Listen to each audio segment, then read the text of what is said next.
Radhe Radhe everyone, जय श्री कृष्णा। तो कैसे हैं आप लोग? आशा करती हूँ स्वस्थ होंगे और परम मंगल होंगे। स्वागत है आपका हमारे चैनल मनमोहन कान्हा ब्लॉग में।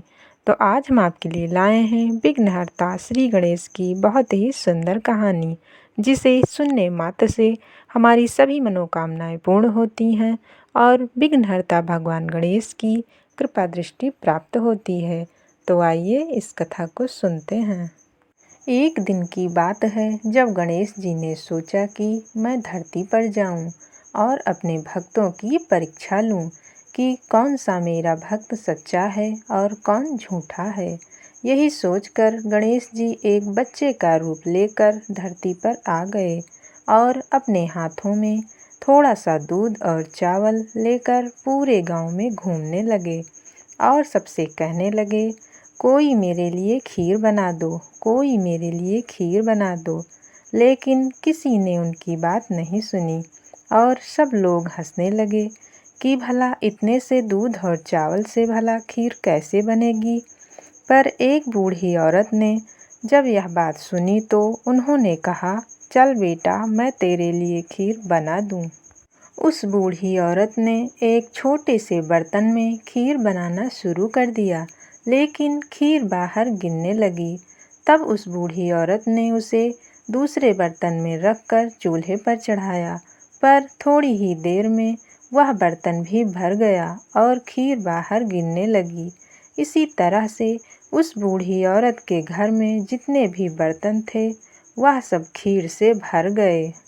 अब उस औरत ने गणेश जी से कहा, बेटा, मेरे पास जितने भी बर्तन थे सब खीर से भर गए और अब मैं खीर कहाँ रखूं? इस पर गणेश जी ने कहा, बूढ़ी माँ, जाकर पड़ोसियों के घर से बर्तन लेकर आओ। तब उस बूढ़ी औरत ने ऐसा ही किया और खीर बड़े बर्तन में चढ़ा दी, लेकिन कुछ ही देर में वह सब बर्तन भी भर गए। तब उस बूढ़ी औरत ने गणेश जी से कहा, बेटा, इतनी खीर का हम करेंगे क्या? तब गणेश जी ने कहा, बूढ़ी माँ, गांव में सभी लोगों को खीर खाने का न्योता देकर आओ। तब उस औरत ने ऐसा ही किया। जब बूढ़ी औरत सबको खीर खाने के लिए कहने लगी तो गांव के सब लोग हंसने लगे और कहने लगे, खुद तो सबसे रोटी मांग मांग कर खाती है और आई है हमें खीर का न्योता देने। गांव के कुछ लोगों ने सोचा, चलो इस बुढ़िया का मजाक उड़ाएंगे, और कुछ ने कहा, घर से खाना खाकर ही चलेंगे, नहीं तो भूखे ही रहना पड़ेगा। यही कहते हुए सब गांव के लोग उस बूढ़ी औरत के घर में पहुंच गए। अब गणेश जी और उस औरत ने सबको खीर परोसना शुरू किया।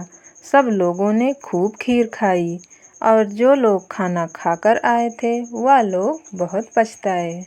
जब बूढ़ी औरत की बहू ने यह देखा कि इतने सारे लोग खीर खा रहे हैं तो उसने सोचा कहीं खीर खत्म ना हो जाए, इसलिए वह भी खीर लेकर खाने बैठ गई और कहा, गणेश जी आओ, खीर का भोग लगाओ। इतना कहकर वह खीर खाने लगी। जब गांव के सभी लोग खीर खाकर चले गए तो उस बूढ़ी औरत ने गणेश जी से कहा, चल बेटा, हम भी खीर खा लें। तब गणेश जी ने कहा, माँ जी, मेरा तो भोग लग चुका है। आपकी बहू जब खीर खाने बैठी थी तो उसने कहा था, गणेश जी आओ, खीर का भोग लगाओ। तब उस बूढ़ी औरत ने कहा, बेटा, तुम गणेश जी हो? तो गणेश जी ने कहा, हाँ माँ जी, मैं गणेश ही हूँ। तब बूढ़ी औरत ने गणेश जी के पैर पकड़कर रोने लगी। गणेश जी ने कहा, माँ जी, तुम मेरी सच्ची भक्त हो और तुमने मेरी सच्ची भक्ति की है, इसलिए मैं तुम्हारे घर आया हूँ। आज से तुम्हारे घर में किसी भी चीज़ की कमी नहीं होगी। इतना कहकर गणेश जी अंतर ध्यान हो गए।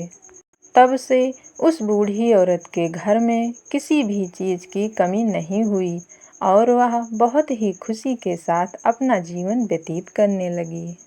हे गणेश भगवान, जैसे आपने उस बूढ़ी औरत के ऊपर कृपा की, वैसे ही हम सब भक्तों पर अपनी कृपा दृष्टि बनाए रखना। इसी कामना के साथ इस वीडियो को यहीं पर समाप्त करते हैं। मिलते हैं किसी और वीडियो में एक नई कहानी के साथ। राधे राधे, जय श्री कृष्णा।